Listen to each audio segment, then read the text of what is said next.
দোয়া করার সময় জায়গাগুলো বুঝে দোয়া করতে হবে, যে কখন কিভাবে দোয়া করলে দোয়াগুলো কবুল হবে। প্রথম কথা হচ্ছে, দোয়া করার শুরুতে আপনি দরুদ পড়বেন। দরুদের ফলে দোয়া কবুল হয়। দরুদ না পড়লে দোয়াটা আসমানে গিয়ে ঝুলে থাকে, উঠিয়ে নেওয়া হয় না। যখন দরুদ পড়া হবে তখন দোয়াটা উঠিয়ে নেওয়া হবে। দোয়া করার কিছু টেকনিক আছে, যে কিভাবে কি দোয়া করলে কবুল হবে, কখন দোয়া করলে কবুল হবে, এগুলো বুঝে দোয়া করতে হবে। অনেকেই বলে দোয়া করে যাচ্ছে কবুল হচ্ছে না।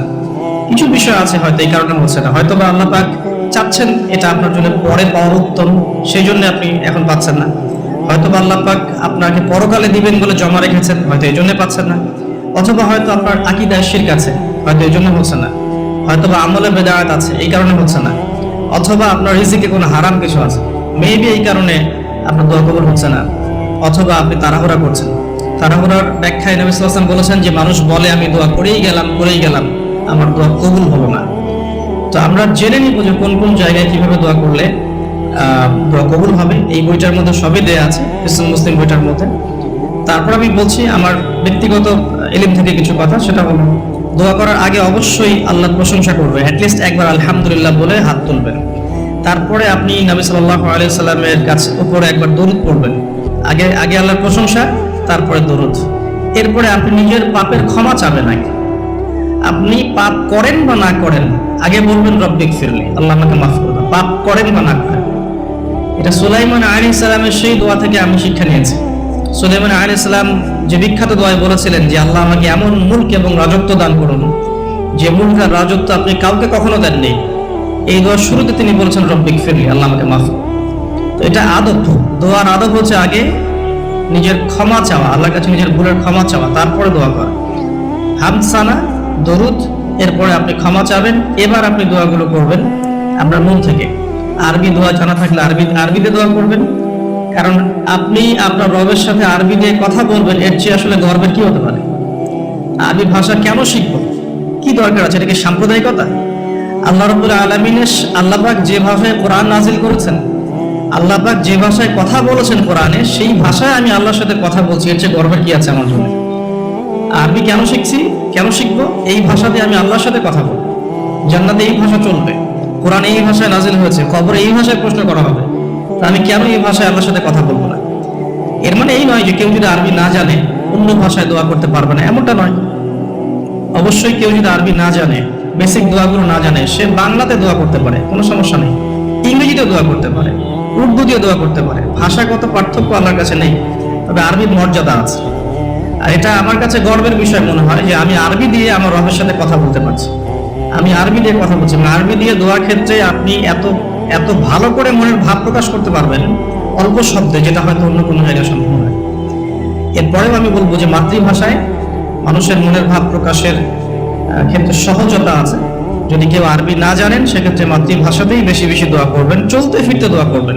নির্দিষ্ট সময়েই দোয়া করতে হবে এমন নয়। রোজা রেখে সারাটা দিন যখনই আপনার মন চাচ্ছে, মনের মধ্যে একটা কিছু চাহিদা আসছে, আপনি দোয়া করে ফেলবেন।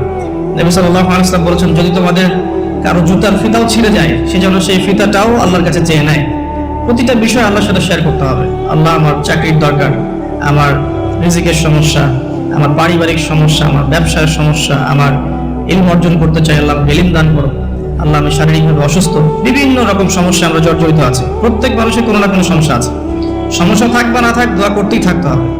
যে ব্যক্তি সুখের সময় বেশি বেশি দোয়া করে, আল্লাহ পাক দুঃখের সময় তার দোয়া বেশি কবুল করেন, এমনটা হাদিস এসেছে। যে ব্যক্তি সুখের সময় ভালো আছে, এখন আমার ফিজিক্যাল আমি ফিট, এখন আমি আল্লাহ পাকের অসীম নিয়ামতের মধ্যে আছি, বাড়ি গাড়ি টাকা করি, আত্মীয় স্বজন, স্ত্রী সন্তান সবই আছে, আমার কোনো কিছু অভাব নাই। এরকম সুখের সময় যে ব্যক্তি বেশি বেশি দোয়া করবে, ইস্তেগফার করবে, ক্ষমা চাবে, আল্লাহ পাক দুঃখের সময় সেই বান্দার পাশে থাকবেন ইনশাআল্লাহ। আর সবচেয়ে বড় দুঃখের দিন তো কিয়ামতের দিন, আল্লাহ পাক সেদিন ইনশাআল্লাহ আমাদের সাথে থাকবেন ইনশাআল্লাহ তাআলা। দোয়ার আগে এই আদবগুলো মেনটেন করবেন। বাংলা ভাষায় দোয়া করেন যদি আরবি না জানেন। আরবি জানার দিকে আমি বেশি জোর দিচ্ছি, আরবি জানলে বেশি ভালো হয়। 3 ব্যক্তির দোয়া ফেরত দেওয়া হয় না। একজন মুসাফির, যে ব্যক্তি সফরের মধ্যে আছে, আল্লাহর কাছে দোয়া করলেই দোয়া কবুল হবে ইনশাআল্লাহ। একজন ব্যক্তি যে পিতা বা মাতা হয়েছে, তার সন্তানের জন্য দোয়া করলে দোয়া কবুল হবে ইনশাআল্লাহ। আরেকজন হচ্ছে সে ব্যক্তি যে ব্যক্তি রমাদান মাসে বা অন্য যে কোনো সময় রোজা রেখেছে, সওম রেখেছে, সওমরত অবস্থায় তার দোয়াকে ফেরত দেওয়া হবে না। স্পেশালি সে যদি ইফতার করতে থাকে, সেই সময়ের দোয়াকে তার ফেরত দেওয়া হবে না ইনশাআল্লাহ। তো আমরা বেশি বেশি দোয়া করবো রমাদান মাসে ইনশাআল্লাহ আযজা ওয়া জাল। আমি দোয়ার জন্য একটা বই সাজেস্ট করছি, সেটা হচ্ছে হিসনুল মুসলিম। এই বইটার মধ্যে প্রচুর দোয়া দেয়া আছে এবং অথেন্টিক সবগুলোই মাশাআল্লাহ। শেষের দিকে কিছু ঝাড়ফুঁক অংশ আছে। কারো যদি চোখ লাগা বা বদনজর বা জিন ঘটিত সমস্যা থাকে বা তাবিজ কবজ জনিত কোনো সমস্যা থাকে, এগুলো ট্রুথ, এগুলো সত্য, এগুলো কোনো আনসাইন্টিফিক বিষয় নয়। আর কোনো কিছু আনসাইন্টিফিক হলে যে ইসলামিক হবে না এমনও নয় বিষয়টা। তো হিসনুল মুসলিম বইটা আপনারা কালেক্ট করতে পারেন। সেখানে প্রথম অংশ আছে দোয়া এবং জিকির অধ্যায় এবং শেষের অংশটা আছে সারফুক অধ্যায়। আপনারা মিনিমাম প্রথম অংশটুকু মুখস্থ করে ফেলতে পারেন। হিসনুল মুসলিম বইটা সাজেস্ট করলাম। এবং দোয়া করার কিছু টাইম আমি বলছি যে এই সময়গুলো আপনি বেশি বেশি দোয়া করতে পারেন। রোজা রেখে সারাদিন দোয়া করতে পারেন যে কোনো সময়, স্পেশালি নামাজের সেজদায় একটা সেজদাও যেন বাদ না যায় যেখানে আপনি কোনো দোয়া করেন নাই। অ্যাটলিস্ট আপনি কিন্তু সেজদায় তাসবিহ পড়েই বলতে পারেন আল্লাহুম্মা আতিনা ফিদ দুনিয়া হাসানা ওয়া ফিল আখিরাতি হাসানা ওয়া কিনা আযাবান নার। আল্লাহুম্মা আইন্নি আলা যিকরিকা ওয়া শুকরিকা ওয়া হুসনি ইবাদাতিক। যে কোনো দোয়া, আল্লাহুম্মা আনতাস সালাম ওয়া মিনকাস সালাম ফাহাইয়িনা রাব্বিনা বিস সালাম। আল্লাহুম্মা ইন্নী আসআলুকা আল হুদা ওয়াত তুকা ওয়াল আফাফা ওয়াল গিনা। কত দোয়া আছে। রব্বি হাবলি মিনাস সালিহিন। আল্লাহুম্মা রব্বানা আতিনা ফিদ দুনিয়া হাসানা ওয়া ফিল আখিরাতি হাসানা ওয়া কিনা আযাবান নার। রব্বির হামহুমা কামা রাব্বায়ানি সাগীরা। রব্বানা আতিনা মিন লাদুনকা রাহমা ওয়া হাইয়্ লানা মিন আমরিনা রাশাদা। প্রচুর দোয়া আছে, দোয়ার উপরে সেশন করা যাবে।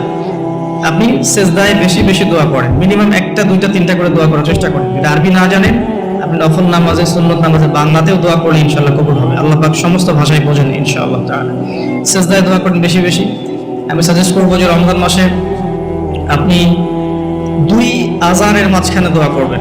আজান হয়েছে, আজানের সময় দোয়া করলে দোয়া কবুল হয়ে যায়। আজান এবং ইকামতের মাঝখানে দোয়া করলে দোয়া কবুল হয়ে যায়। রমাদান মাসে লাইলাতুল কদর আছে, শেষ দশকের বিজোড় রাতগুলোর মধ্যে আমরা একে পাবো। যদি কেউ লাইলাতুল কদর পেয়ে যায়, সেই রাত্রে যে দোয়া করবে সেই দোয়াগুলো কবুল হবে ইনশাআল্লাহ। কাউকে ইফতার করানোর পর দোয়া করলে দোয়া কবুল হতে পারে ইনশাআল্লাহ। দান সাদাকা করার পর দোয়া করলে দোয়া কবুল হতে পারে ইনশাআল্লাহ। হয়তো বৃষ্টি হচ্ছে, আপনি বৃষ্টি দেখে দোয়া করলেন, দোয়া কবুল হবে ইনশাআল্লাহ। দোয়া করে অনেক সময় আছে, অনেক মুহূর্ত আছে, অনেক আদব আছে। এগুলো আমি সাজেস্ট করে দিয়েছি। বইটার নাম হিসনুল মুসলিম। এই বইয়ের মধ্যে সবকিছু লেখা আছে, আপনারা একটু পড়ে নেবেন। আমি এখানে বেশি টাইম দিলে পড়াগুলো কভার করতে পারবো না। আল্লাহ পাক আমাদেরকে বেশি বেশি দোয়া করার তৌফিক দান করুন, আমিন। আর এরপরে রমাদান মাসে সওম রেখে আমরা বেশি বেশি জিকির করতে চেষ্টা করব। জিকির বলতে কি বোঝাচ্ছি? আল্লাহ রাব্বুল আলামিন তাকে ডাকার জন্য, তাকে স্মরণ করার জন্য যে বিষয়গুলো মাধ্যম হিসেবে দিয়েছেন, এগুলো প্রত্যেকটাই কিন্তু জিকির। সালাতও এক প্রকার জিকির, আমাদের কোরআন তেলাওয়াতও এক প্রকার জিকির। আমরা এইখানে জিকির বলতে যা বোঝাচ্ছি সেটা হচ্ছে ডেইলি কিছু জিকির আমরা করি, যেগুলোর মধ্য দিয়ে আমরা আমাদের জিহ্বাকে তরতাজা রাখবো, সিক্ত রাখবো। আমরা সবসময় আজে বাজে কথা বলার চাইতে এই কোরআনের কথা, হাদিসের কথা বা আল্লাহ পাকের তাসবিহ তাহলিল এগুলো তো অভ্যস্ত হলে পরে দেখবেন রমাদানের সওমের আধ্যাত্মিকতা বাড়ছে ইনশাআল্লাহ। এটা আপনি প্রমাণিত যে আপনি 1 ঘন্টা অহেতুক কথাবার্তা বলেন কারোর সাথে, আপনার মনের নূরগুলো নষ্ট হয়ে যাবে। এবং আপনি 1 ঘন্টা চুপ করে থাকেন, দেখবেন চুপ করে থাকার ফলে আপনার মধ্যে অনেক চিন্তা আল্লাহর পক্ষ থেকে ইনস্টল হচ্ছে। ভালো চিন্তাও আসে আর শয়তানের পক্ষ থেকে খারাপ চিন্তা আসতে পারে চুপ করে থাকলে। আর যদি আপনি বেশি বেশি জিকির করতে থাকেন, ফর এক্সাম্পল 100 বার সুবহানাল্লাহ, ফর এক্সাম্পল আলহামদুলিল্লাহ, আল্লাহু আকবার, লা হাওলা ওয়ালা কুওয়াতা ইল্লা বিল্লাহ, আস্তাগফিরুল্লাহ ওয়া আতুবু ইলাইহি, হাসবিয়াল্লাহু ওয়া নি'মাল ওয়াকিল। আপনি বলছেন লা ইলাহা ইল্লাল্লাহ অথবা লা ইলাহা ইল্লাল্লাহ ওয়াহদাহু লা শারীকা লাহু, লাহুল মুলকু ওয়া লাহুল হামদু ওয়া হুয়া আলা কুল্লি শাইইন কাদির, সুবহানাল্লাহি ওয়া বিহামদিহি, সুবহানাল্লাহিল আযীম অথবা সুবহানাল্লাহিল আযীম ওয়া বিহামদিহি। এরকম প্রচুর জিকির দেয়া আছে, কিন্তু এই বইয়ের মধ্যে দেয়া আছে। এগুলো যদি নিয়ম করে করি, আমরা একটা সময় ফিক্স করে করি যে আমি এই 1 ঘন্টা ফজরের নামাজের পরে এই জিনিসগুলো করব, তাহলে কিন্তু আপনি আপনার রোজার মধ্যে ইফেক্টিভ বিষয়গুলো খুঁজে পাবেন। তবে আমি এটা সাজেস্ট করি যে আপনি চলতে ফিরতে এই কাজগুলো করবেন। ঢাকা শহরে আমরা যারা থাকি, আমরা জ্যামের সাথে অভ্যস্ত। আমি বলবো যে জ্যাম যেমন একটা আযাব আমাদের জন্য, আমরা মানে বস্তুবাদিতার পিছনে বেশি ছুটছি, তো আল্লাহ পাক এই জন্য আমাদের সময়টাকে খেয়ে ফেলছে। এত দ্রুত তুমি দুনিয়ার দিকে ছুটতে চাও, থাকো, বসে থাকো এখানে। যত বেশি ছুটবেন তত বেশি আল্লাহ পাক পিছিয়ে দিবেন। দুনিয়ার দিকে আপনি যত বেশি ছুটবেন আপনাকে আল্লাহ পাক তত পিছিয়ে দিবেন। তবে মুমিনরা এটাকে নিয়ামত মনে করতে পারে। আপনি জ্যামে বসে 1 পারা কোরআন তেলাওয়াত করতে পারবেন। আমি চেষ্টা করি, জ্যামে বসে আছেন আপনি এই তাসবিহ তাহলিলগুলো করতে পারেন। তাসবিহ একটা পকেটে রাখেন আপনি বের করেন, জ্যামে বসে আছেন, 100 বার সুবহানাল্লাহ পড়তে আপনার 5 মিনিটও লাগবে না। 100 বার আলহামদুলিল্লাহ পড়তে পারেন বসে বসে, 100 বার আল্লাহু আকবার পড়তে পারেন, লা ইলাহা ইল্লাল্লাহ পড়তে পারেন, আস্তাগফিরুল্লাহ ওয়া আতুবু ইলাইহি 100 বার পড়তে পারেন, আল্লাহুম্মা সাল্লি আলা মুহাম্মাদ ওয়া সাল্লিম দরুদ পড়তে পারেন 100 বার। আপনি দেখবেন সময়টা কাজে লাগলো, আপনার কিন্তু সময়টা কাজে লাগলো, এবং আপনার মনের মধ্যে কিছু খারাপ চিন্তা চেতনা আসছিল, এটা দূর হয়ে গেল, মনটা শান্ত হলো, রিল্যাক্স থাকলেন, আল্লাহর নূর আসলো। এই কাজগুলোই একসাথে মিলে কিন্তু রোজাটাকে আপনার ইফেক্টিভ বানাবে। শুধুমাত্র না খেয়ে থাকাটা আপনাকে খুব একটা রুহানিয়াত দিবে না। আল্লাহ পাক আমাদেরকে বেশি বেশি জিকির করার তৌফিক দান করুন। আমি তারপরে বলবো, সওম রেখে ইস্তেগফার করতে হবে বেশি বেশি। ইস্তেগফার মানে আস্তাগফিরুল্লাহ ওয়া আতুবু ইলাইহি, এবং শুধু মুখে বলা নয়, বরং আমি একটা পদ্ধতি অবলম্বন করার চেষ্টা করছি, আমার কাছে এটা ইফেক্টিভ মনে হচ্ছে বলে শেয়ার করছি। সেটা হলো, আমি চেষ্টা করছি যে আমার জীবনে যে পাপগুলো হয়েছে আমার দ্বারা, যেগুলো আমার মনে পড়ছে, বড় বড় পাপ আমার মনে পড়ছে, আপনি কিন্তু আপনার পাপ মনে করতে পারবেন, মনে করতে পারবেন আপনি যে আপনি কি কি পাপ করেছেন, বড় বড় পাপ কিছু, সবগুলো হয়তো পারবেন না, কিছু কিছু পারবেন। তো একটা খাতা আমি নোট করার চেষ্টা করছি যে আমার জীবনে মেজর মেজর কি কি বড় বড় পাপ হয়েছে বলে আমার কাছে মনে হচ্ছে। তো এরকম পাপ আপনি একটা লিস্ট করতে পারেন, এবং যখন একটা পাপের কথা মনে হবে, এই পাপ সংক্রান্ত বিষয়গুলো কিন্তু মাথায় চলে আসবে, ওখানে আমার কি ভুল ছিল আসলে, এবং সেই ভুলটা যেন আমার পরিবারবর্গ না করে, এবং সেই ভুলটা যেন আমার বাচ্চারা না করে। ঠিক আছে? তো আমরা মিউজিক শুনেছি, লিখেছি যে হ্যাঁ মিউজিক শুনেছি, হয়তো বসে বসে খেলা দেখেছি তো, এগুলো কাজ করেছে। রাস্তাঘাটে চলতে ফিরতে আমাদের নজর এদিকে ওদিকে চলে যায়, গিয়েছে। এমন কেউ নাই এখন এই বিশ্বে বসবাস করে যারা কখনো অনলাইনে ঢুকে একটা মেয়ের নগ্ন ছবি চোখে পড়েন। এমনটা হয়েছে। আমরা কিন্তু নোট আউট করতেই পারি আমাদের পাপগুলো কি কি হয়েছে। নোট আউট গুলো করলে আমরা যেটা করতে পারি, এই রমাদানে ইন্ডিভিজুয়ালি একটা একটা করে পাপের কথা মনে করে করে আল্লাহর কাছে মাফ চাইতে পারি। যদিও বা এভাবে বললেও হয়ে যায়, আল্লাহ আমার তুমি সমস্ত পাপ মাফ করে দাও, কিন্তু ইন্ডিভিজুয়ালি যখন বলবেন তখন আপনি ফিলটা পাবেন যে আমি ওই পাপটা করেছিলাম, এইটা ঠিক হয়নি, ওইটা ঠিক হয়নি। তখন ইনশাআল্লাহ তাআলা ইস্তেগফারটা পারফেক্ট হবে, এবং ইস্তেগফারের ভিতরে একটা প্রাণ আসবে। শুধু মুখে বলবো না যে আস্তাগফিরুল্লাহ ওয়া আতুবু ইলাইহি। তো আমি এটা চেষ্টা করছি লিখে ফেলার জন্য।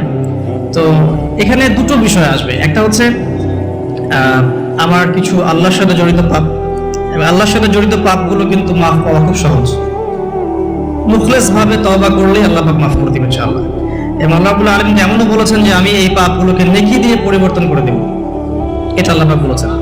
আরেকটা বিষয় আছে, আল্লাহ পাকে কিছু হক নষ্ট করেছি, যেমন নামাজ, হয়তো একটা সময় নামাজ পড়ি নাই, একটা সময় রোজা রাখি নাই, একটা সময় দেখা গেছে কেউ যাকাত দেয় নাই, ইত্যাদি। এগুলোর জন্য দুটো অপশন, এখানেও দুটো অপশন। কিছু কিছু আলেম বলেছেন যে এর জন্য খালেস তওবাই যথেষ্ট, এর কাফারার দরকার নাই। আবার কিছু কিছু আলেম বলেছেন যে নামাজ যতগুলো কাজা হয়ে গেছে এগুলোকে হিসেব করে কাজা আদায় করে দেয়া। এরকম দুটো স্কুল অফ থট কিন্তু আছে, আমি এটা ঘাটাঘাটি করেছি। তবে আমি সবশেষ যার মতটাকে বেশি প্রাধান্য দিয়েছি এই পর্যন্ত, সেটা হচ্ছে আল্লামা তাকি উসমানী দামাত বারাকাত, তার বইয়ের মধ্যে তাসাউফ আত্মশুদ্ধি বইটার মধ্যে লেখা আছে যে এটা সবচেয়ে বেশি উত্তম হবে যদি কেউ তার জীবনের নামাজ এবং সওম এবং যাকাত এগুলো হিসেব করে তওবা করার পরে আদায় করে দেওয়ার চেষ্টা করে। এবং ইনশাআল্লাহ আমি সে চেষ্টা করব, আপনারাও সে চেষ্টা করেন, এটা অনুরোধ করবো আর কি। এতে করে উনি এই কথাটা এই জন্য বলেছেন যে একজন মানুষ অমুসলিম ছিল, মুসলিম হয়েছে, তখন না হয় তার সমস্ত গুনাহ মাফ হয়ে যাবে, কিন্তু আমরা মুসলিম ছিলাম, 1 বছর 2 বছর নামাজ পড়েন নাই, এই গুনাহটা কিভাবে মানে কাফারা না দিলে মাফ হতে পারে? ওনার যুক্তি এটা। তো যদিও অনেক আলেম বলেছেন যে তওবা করলে মাফ হয়ে যাবে, আল্লাহ পাক মাফ করে দিবেন, বেশি বেশি নফল নামাজ পড়লে ঘাটতি পূরণ হয়ে যাবে, কিন্তু ফরজের ঘাটতিগুলো ফরজ দিয়ে আদায় করাটা উত্তম হবে বলে আমার মত। আল্লাহ পাক আমাদেরকে সাধ্যমতো করার তৌফিক দান করুন। আরেকটা অপশন আছে, রমজান মাসে উমরা করতে পারেন। রমজান মাসে যদি উমরা করতে পারেন বা সুযোগ হয়, আল্লাহ যদি তৌফিক দান করেন, সেখানে একটা সুবিধা আছে, যেমন মক্কায় 1 ওয়াক্ত নামাজ পড়লে আপনি অনেক ওয়াক্তের নেকি পাচ্ছেন, এবং মদিনাতেও 1 ওয়াক্ত নামাজ পড়লে আপনি 1000 ওয়াক্তের নেকি পাচ্ছেন। তো এখানে কিন্তু ওই কাফারাটা আদায় হয়ে যাবে ইনশাআল্লাহ। এটা একটা সুযোগ, উমরা করতে যেতে পারেন, আর যদি যান আমাকে সাথে নিয়ে যান, আল্লাহ পাক তৌফিক দান করুন। ঠিক আছে।